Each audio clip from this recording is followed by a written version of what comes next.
Okay, YouTube, so this is how you remove a stuck towel rod when these little screws underneath here are either seized up or broken off, sheared off. In this case, I've got both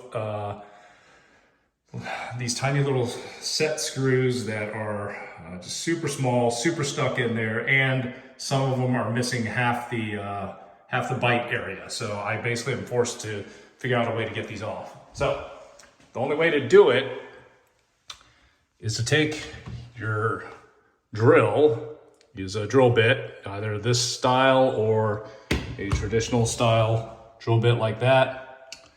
Drill holes into the very bottom until you connect them to where the set screw is.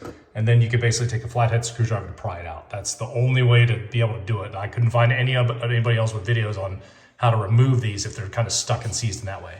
This is an option that works for you if you're not, if you're going to be repainting the area and stuff like that, and just hope that helps. So that's gives you an idea of what it takes to do it. In this particular case where the bolt was seized up, you could not literally separate, and that's the only way to do it.